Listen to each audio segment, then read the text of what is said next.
Welcome to 52 Weeks of Hope. This is where you get to hear how to feel happy, balanced, and worthwhile, how to make that lonely ache vanish and feel empowered, confident, and secure. I'm Lauren Abrams, and today we're talking to celebrated author and relationship expert Arielle Ford. Arielle is a celebrated love and relationship expert, author of many fabulous books, an entertaining and wise speaker, and her mission is to help women find love, keep love, and my favorite part, be love. She's here to tell us why COVID's the absolute best time for dating, how she's done a total attitude shift and has written a book, started a business, adjusted to life without travel, at least temporarily, and how you can do all of this too. Welcome to 52 Weeks of Hope, Arielle Ford. Thank you, Lauren. It's so good to see you. No, so good to see you too. So anybody who has not been to Arielle Ford's website has to go, because I was scrolling, even though I know you, and it's a plethora of so much information. And I've heard you tell your story a few times about how you and Brian and your soulmates. But what I didn't know, and I saw in scrolling and seeing the picture of Barbara Streisand and James Brolin, I didn't know how that played into your story. So why don't you start by telling that? Sure. So I was a first-time bride at the age of 44, and I had spent the entire year prior to that using every prayer process and ritual I'd ever learned about manifestation to manifest my soulmate into my life. And one of the extraordinary things that happened along the way was that I was watching Oprah one day, and Oprah had Barbara Streisand on as her guest. And at that point, Barbara was, I think, 53 or 54. This is quite a while ago. And she had just gotten engaged to James Brolin, who some of you may not know, but he's this very hunky actor, totally gorgeous, cool guy. And for those of us who I lived in LA then or still lived in LA or live in LA, if you've ever heard anything about Barbara Streisand, you've heard that she is the ultimate diva, that she's a very difficult, exacting recluse of a woman. And in the moment where I saw all her joy and happiness, I had this epiphany. And I realized that if God had the perfect man for Barbara Streisand, that I was going to be a piece of cake. And that really shifted me energetically because, a lot of people were telling me, oh, well, you're too old, you're too successful, you're too intimidating, you're too this. And I thought, compared to Barbara Streisand, I am not any of those things. That was a very inspiring thing that happened on my journey to finding my soulmate.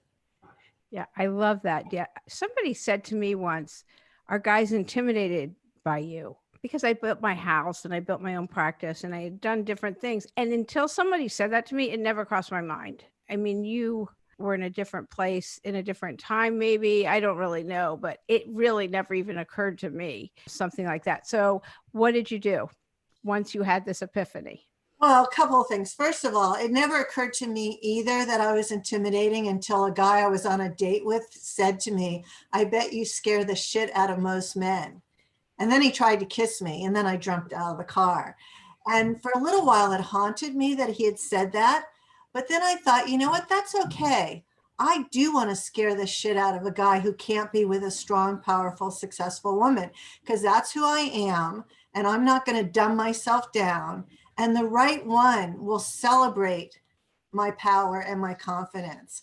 And that you've met my husband, Brian, that turned out to be true, and his mother even told me, because she had seen him go through lots of relationships. She said, what's different about you is that you're the star in this relationship. And he loves it because he's used to being the star and he's used to women throwing themselves on him and falling all over him. And you've never done that and you never will. So it just worked out perfectly. Do you want to talk about how you manifested, Brian, and how you started your whole different business around that? Yeah, so I have been studying dutifully the law of attraction since September 12th, 1984. That was the first time I learned the first thing about it. How do you remember that date? Because my entire world changed. Everything in my life changed on that day when I discovered that I could have power over my future, that I could co-create my future with the universe, that I wasn't going to be just a victim of luck or circumstance or whatever. So that date has never left me. And even to this day, I'm still studying, I'm still reading, I'm still watching videos, I'm still learning new things, because while the law of attraction sounds simple, it's slippery. It's really hard to hold on to. And we can go into that further. But to answer your question, what I did was I did multiple steps, all of which are in my book, The Soulmate Secret. So you don't have to take notes, just spend $12 on Amazon, read The Soulmate Secret, and it's all there. So the first thing I did was I got absolute clarity on the heart traits and qualities and values that I was seeking in a soulmate.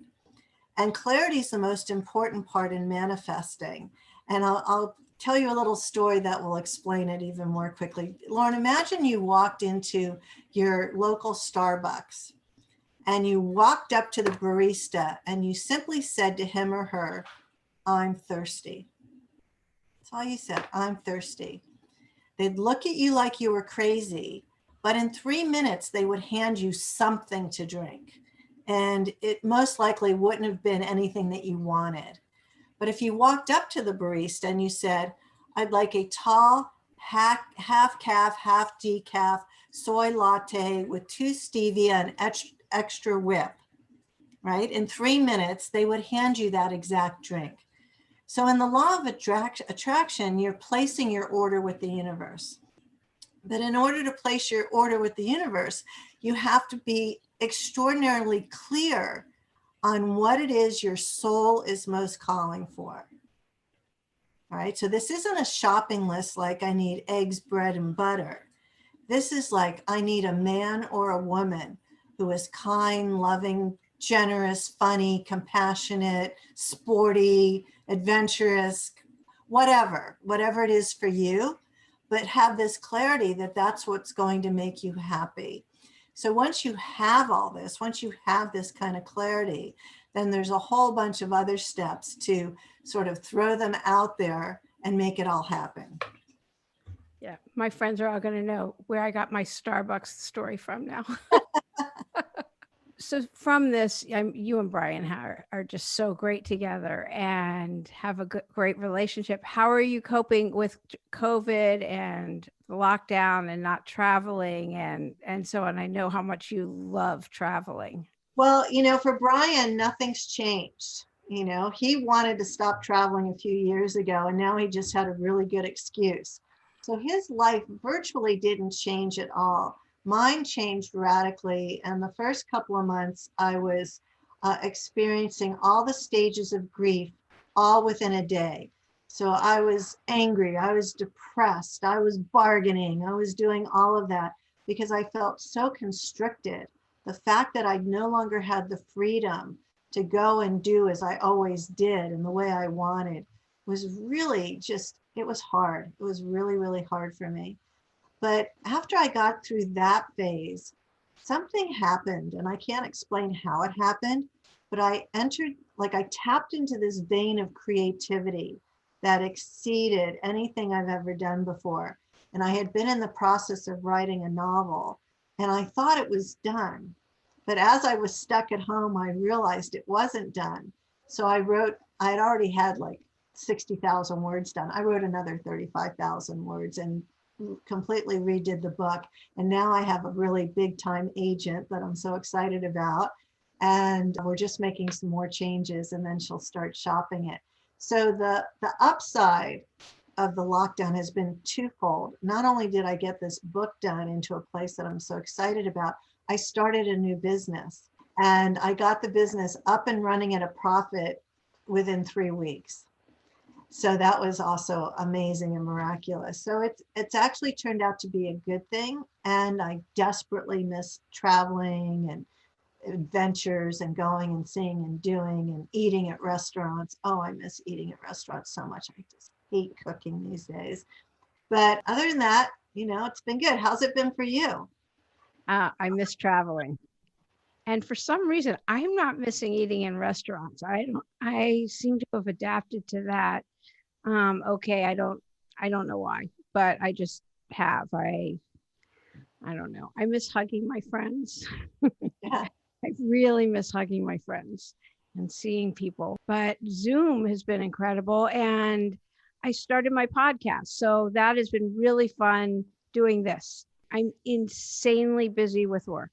And I mean, it's insanely busy. And I've really toned down watching the news. This is my new thing. I meditate a lot more times a day.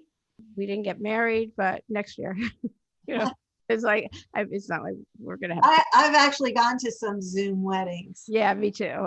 They're good. They're not ideal. They're okay, but it's more about taking the sacred vows than anything else, and you can always have a big party later. Yeah. So we're doing it August 1st next year, no matter what. We're set on that date. The first time we had ever dated, that was our date. He came up with that, and I really like it because we dated, then we didn't, then we started dating again a number of years later, and we've been together for all these years since. So it's kind of great. I love that he picked that date. So we're set.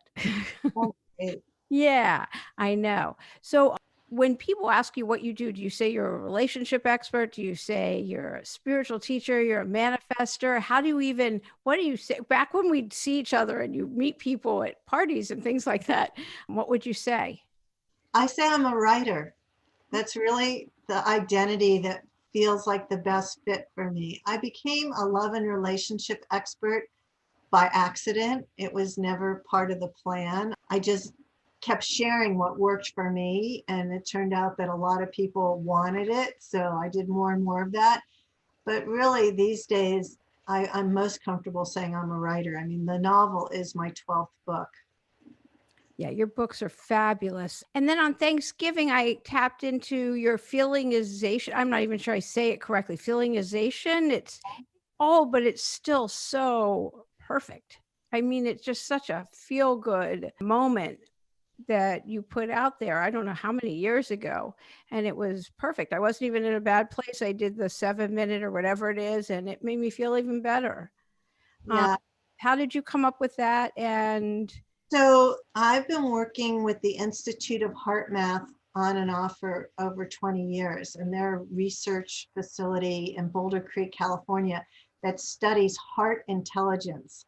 So they have all this science-based information about the fact that we have a brain, but we have a heart, and the heart is as intelligent as the brain. And one of the processes that they have come up with is called a heart lock-in. And that's when you move your attention from your brain to your heart. And as you let yourself re-experience feelings of love and appreciation and gratitude, your heart rhythms change and you go into a state that they call heart coherence. And when you're in the state of heart coherence, you're energetically putting out the energy of love 12 to 25 feet beyond your own physical body. So I was always a terrible meditator. I never liked meditating. It always made me anxious and nervous. I was no good at it. But when I learned to do a heart lock-in, I was getting all these benefits of being calm and centered and peaceful and in the love frequency. So when I started leading workshops, I knew that the secret sauce to manifestation was never in your head. It was never about a visualization, about seeing pretty pictures. The secret sauce is about feeling that what you've asked for is already yours from a place of love and appreciation and gratitude.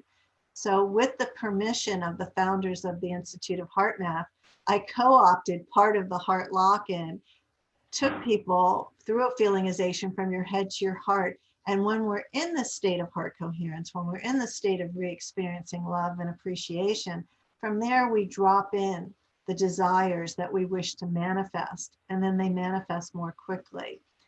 And the thing that I love about it is that quantum science really has come to the point where we all know a couple of things about quantum science. The first is there's pretty much 100% agreement that there is no time.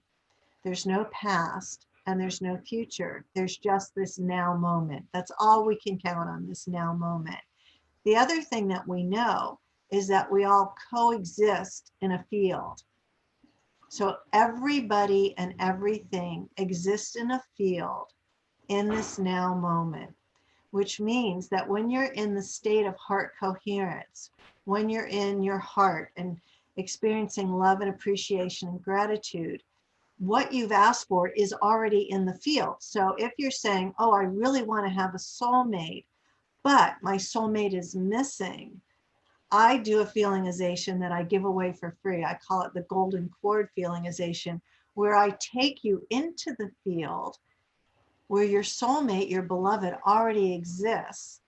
And using a golden cord of energy, we connect your heart to their heart, and you get to meet them today. So I call this love before first sight, because your soulmate isn't missing. They are, however, looking for you, but they're not missing. And you can spend time with them every day in the field. That's so great. The one that you did that is on your website and that you put in your email on Thursday on Thanksgiving. I don't know when this is going to air. So that was just a 7-minute one. You sound like, it's so funny because you sound like a meditation teacher. You sound, you're right there. And it was just pure love, visualizing love. And it's just Well, beautiful. all of these feelinizations are on my website, and they're all free. All you have, if you go to soulmatesecret.com, there's a tab called free stuff. And that's exactly what's there. Go to free stuff. You'll see feelinizations. They all have names on them. And that video that you saw is also on that same page. You just keep scrolling down. So if you're single and you seriously are ready to manifest a soulmate, go in there and listen to the golden cord feelingization. Oh, that's great. Or you can just Google you, Arielle Ford. It came up.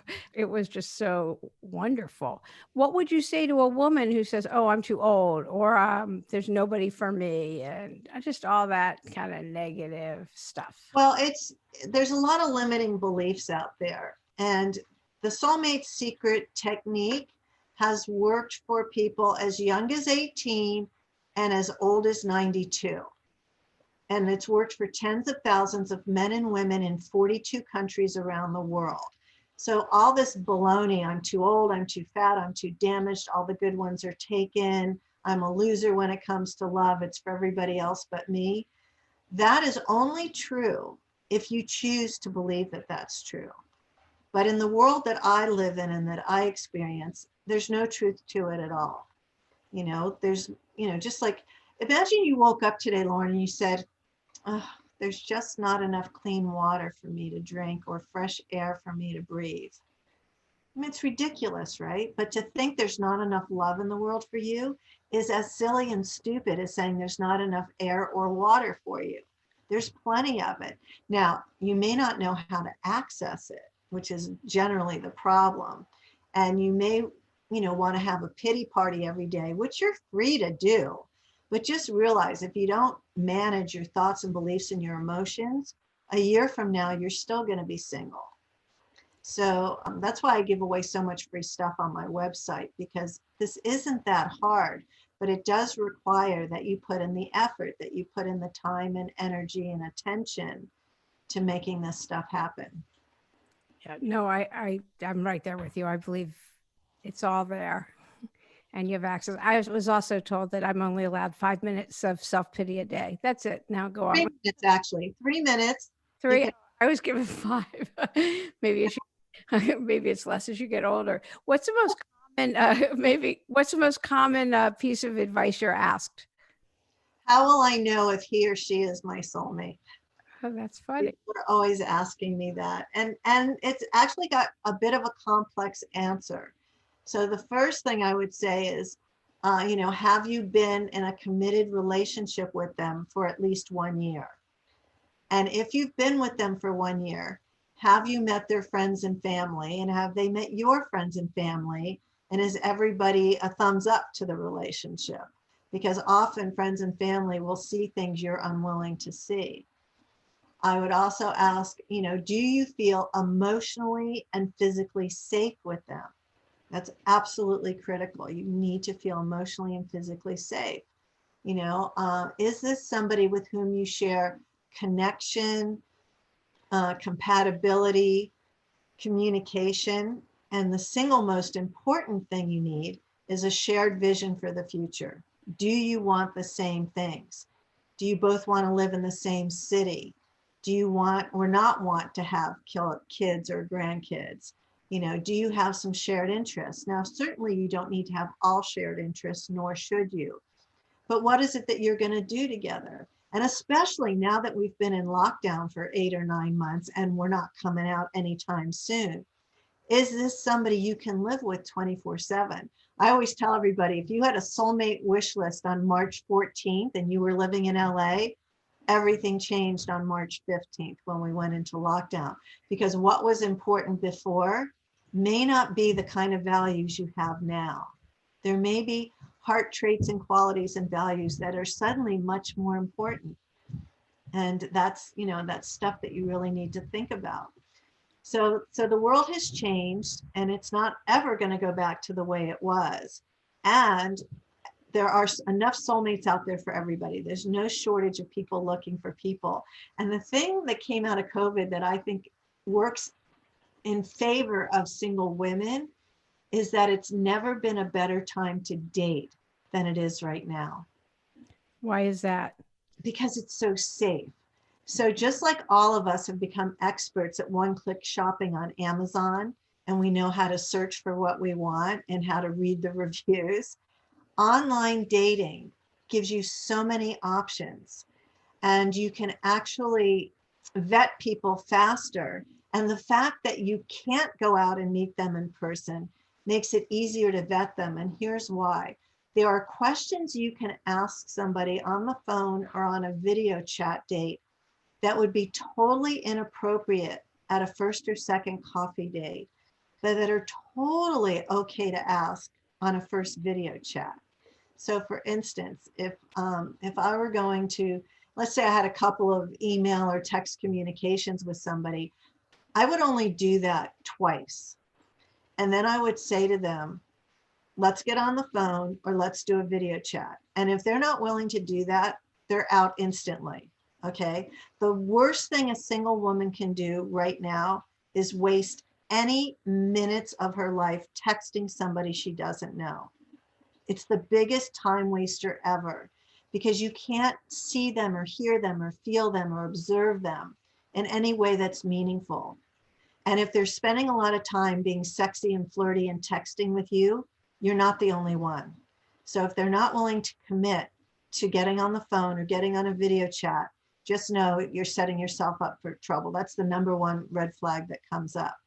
And then let's say you do get them on a video chat. The first thing you can ask them is, who have you been sheltering in place with? That's going to give you so much information. Are they divorced with their ex-wives with the kids so they can share with the kids? Or are they by themselves or with a roommate? You can ask in a way that wouldn't be cool to do on a coffee date. That's a question. That is so good. It's so good, right? And so this is why it speeds things up. The second thing you can ask them, and I would do it in this order, is, well, what's the best thing COVID has done for you? And find out, did something good come out of it? Now, here's the deal breaker question, number 3. What's the worst thing it's been like for you since lockdown? And here's when you find out if they have any emotional intelligence, okay? Because if they say, oh, well, I haven't been locking down and this whole mask thing's just nonsense and I'm still going out and I'm still dating. Well, you have to decide right then and there, is this a person for you? Because if you're a common sense, logical thinking who cares about other human beings, that may be the time to leave meeting, right? Right. So you can do this, you're going to find out in the scope of 10 or 15 minutes, a whole lot of information. So I recommend that the first video chat be limited. Just tell them, listen, I've got, 15-minute windows here, here, and here. What works for you? And at the end of 15 minutes, you either say, wow, you're really interesting. This was really fun. Should we do it again? or you can say, thanks so much, it was great to meet you, and skedaddle and get out of there. So I've put together a free online dating guide. It's only 9 pages long, but it's absolutely filled with all the details of how to do this. And it's on my website. If you go to the website, it comes up as a pop-up. It just pops up at soulmatesecret.com if you want the free online dating guide. Oh, those are very good. I have to tell my friends. There. Anyway, so what do you do when you go through your difficulties? What are your tools, or what are things that you do? Oh, I've got this gigantic spiritual toolkit. So one of my favorites, and the one I use the most, is EFT tapping. I find that tapping quickly will get me through any psychological, emotional, or physical pain pretty quickly. I also take a lot of aromatherapy baths. I go for walks. I'll do a heart lock-in, or I'll write myself a new feelingization, or I'll get on Skype with my best friend and tell her I need to vent. And I'll do a venting session, or I'll go and talk to Brian. He's a very logical person. The thing is, talking to Brian is, it's not a fast conversation. Brian doesn't know how to do a conversation shorter than an hour. And often I don't have an hour, or I don't want to spend an hour digging through something, but he has great advice. So I have plenty of things to help me when I go a little, off the reservation. For anybody who doesn't know what EFT tapping is, do you want to explain quickly? Yeah, and you can Google it. There's a million tapping teachers for free online. My favorite is Nick Ortner at thetapping solution.com. So it's a thing where you're using your fingers to tap on various parts of your face and your body while you're making statements. So for instance, let's say I was really annoyed with somebody. I would say, even though I'm really pissed at Alexa, I deeply and completely accept myself. And I would do that 3 times, tapping here. Then I would say, even though Alexa really pissed me off, I deeply and completely accept myself. I'm so angry. She's such a bitch. I just can't stand her. And I deeply and completely accept myself. And even though I'm so angry with Alexa, I deeply and completely accept myself. I deeply and completely accept myself. So I would do at least 3 rounds, and it almost doesn't matter what you're saying, because you could be saying, I like to curse, so I would say, oh, she's such a fucking bitch. I can't believe she did this, that, and the other thing, and then after I do 3 or 4 rounds, I'll stop and see where my level of anger is, because it started as a 10, maybe now it's a 6. And then I might change the words up, and then eventually I get down to a 0. And like I said, you can go to Google and you could just type in tapping for anger, tapping for depression, tapping for confusion. And there'll be some great tapping expert who will take you through the process, and it's totally free. Or Nick Ortner has this great app you can put on your phone, and it's very inexpensive. I don't know what it is, but it's inexpensive. So check out the tapping solution also. Yeah, those are good. Well, I love that you wrote a book, and you said you started a business. I have to tell you, the funniest thing just happened. So I have my phone charging over here, and she's been eavesdropping, and now she's telling me how to find videos on tapping. That's so funny. When you said Alexa, I was like, uh-oh. This isn't Alexa. This is Google. Yeah, I got that. I don't have Alexa. I just made that name up because I don't know anybody named Alexa. This is happening a lot. I'll be talking, and then my phone's talking back to me. Well, my Apple Watch does that. It'll just start. And I'm like, that's creepy. I'm never alone anymore. I know. Do you have moments when you ever feel like just giving up and stopping, and just actually, you've got good tools that you've talked about with the pleasure. Uh-huh. Do you want to talk about that? I think that's really important. Right. So this really only pertains to women. Yeah. And when women get stressed out, it's because their oxytocin levels are low. So oxytocin is the love hormone, the bonding hormone, and there's lots of ways you can kickstart it. And it's what I call becoming a pleasure puppy. So you can do a 20-second hug with somebody, even if it's a cat or a dog, and that will give you more oxytocin. You can get your nails done, get your hair done. You can go shopping, and you don't need to buy anything. Just seeing and feeling and looking at items will build oxytocin. You can laugh, you can dance, you can have a drink with friends. Sex, any kind of sex builds oxytocin. And all of these things will help you mitigate stress. And so what I recommend that women do is that the first thing every day, if they're going to make a to-do list, they put themselves number one on the list, and they make a plan to have pleasure for that day. Now, what doesn't count as pleasure is anything you're doing every day as a habit. So if you're meditating every day, if you're doing yoga every day, if you're dancing every day, that doesn't count. That's already a good habit to have. But it has to be something different and special. So it could be that you're going to bake yourself some cookies, or you're going to have a special piece of chocolate, or you're going to set up a Zoom meeting with a friend you haven't seen in a long time, and you'll have cocktails together. So it has to be something deliberate and special that's pleasurable. Oh, that's good. I love that it's something different, not in Yeah. routine. How do you maintain community during COVID? I am in two different groups, Zoom groups, and we each meet once a week. I just met this morning, every Monday at 8 a.m. There are about 30 of us around the world that gather together to do healing intentions for friends of ours and friends in our circle. And Lynn McTaggart, who wrote The Intention Experiment and The Power of Eight, she leads the groups. So we get to see each other on Zoom, we get to share what's going on, and while we're healing someone else, we're also healing ourselves.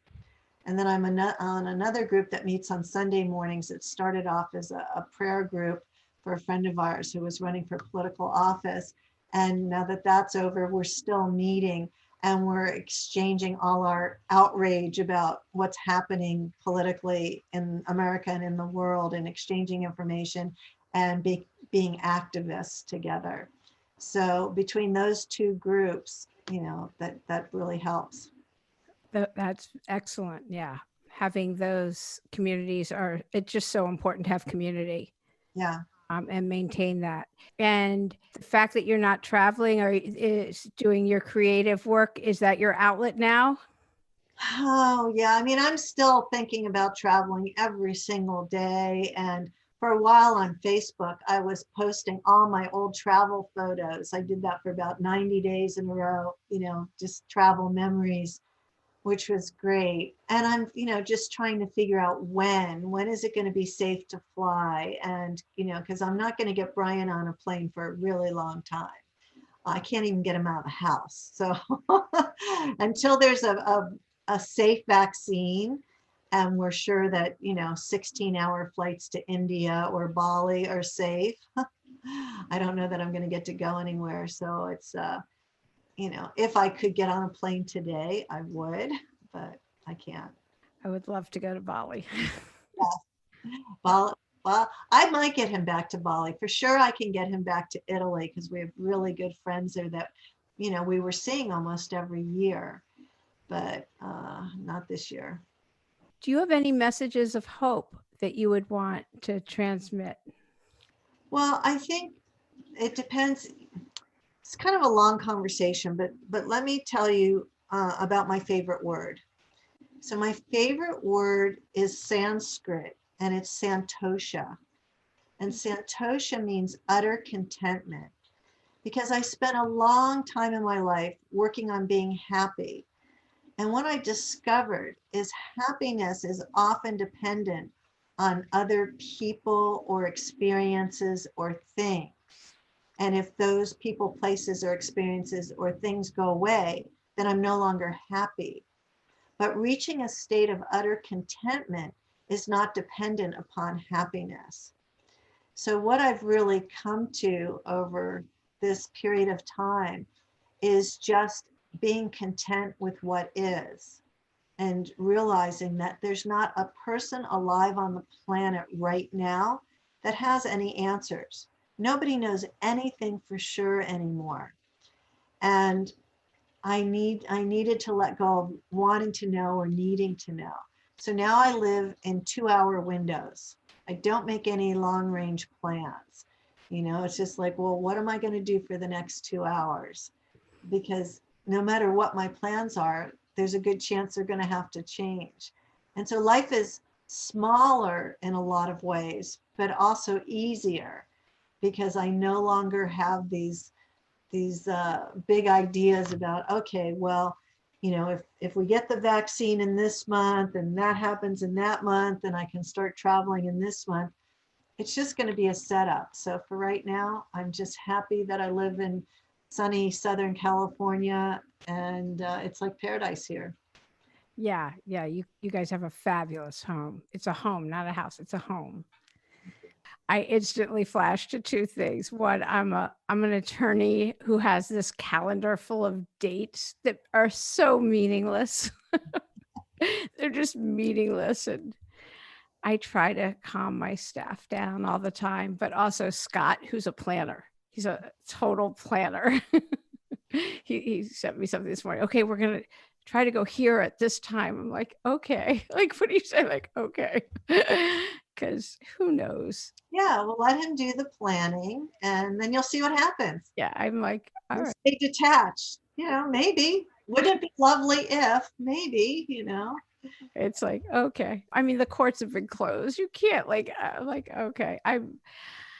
Anyway, because lawyers live and breathe and everything by their calendars, and it's Right. so meaningless. I have this 2021 calendar that I could throw it in the air and just like whatever.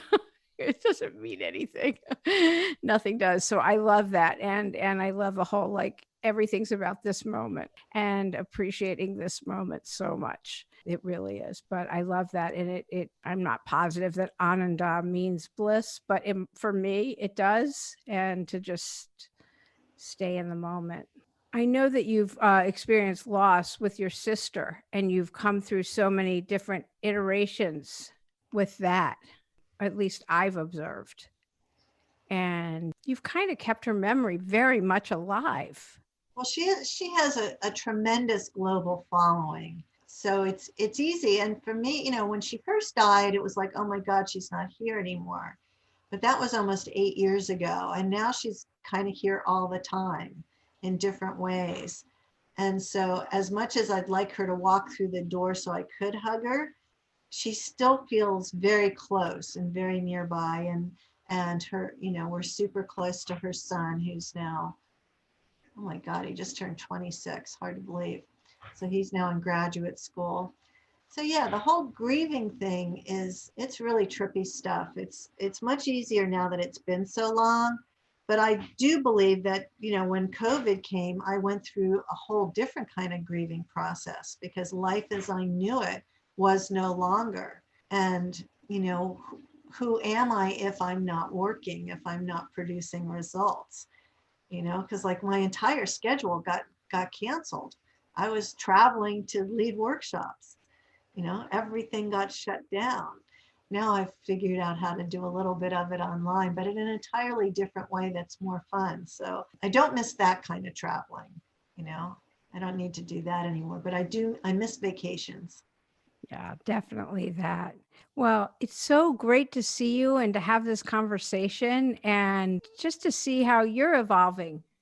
I mean, you see on the screen the evolvingwisdom.com and to see the different iterations of Arielle Ford and where you've gone.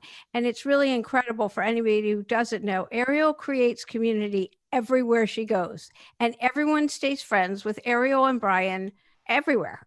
Like they're just the greatest. So it's really so wonderful to get to see you virtually now and hopefully to hug again in the not too distant future. Yes, that would be so much fun. I know, definitely will. Are there any other messages that you'd want to give? I don't know that I have any specific messages except that if anybody's out there who's single and they don't want to be, you don't have to be. You really, really don't have to be, but it's going to require you put your attention and make finding love a priority. Yeah. Ariel's an example of you can manifest anything. So I just love that. So thank you for being a guest today on 52 Weeks of Hope. It was great to see you. I hope you enjoyed this week's episode and take with you Ariel's messages of trust, expansiveness, and love. Such great messages to take into the week ahead and into the new year. Be sure to tune in next week when fun, down-to-earth makeup artist to the stars, Stephanie Cristiano, joins us discussing everything about surviving life during COVID and everything about friendship. I wish everyone a very happy holiday season and a happy new year. Remember, we are giving away a really fun gift bag of my favorite journal, candles, crystals, and all you have to do to enter is share your email with us on our website, 52weeksofhope.com, and we'll send you the link to enter.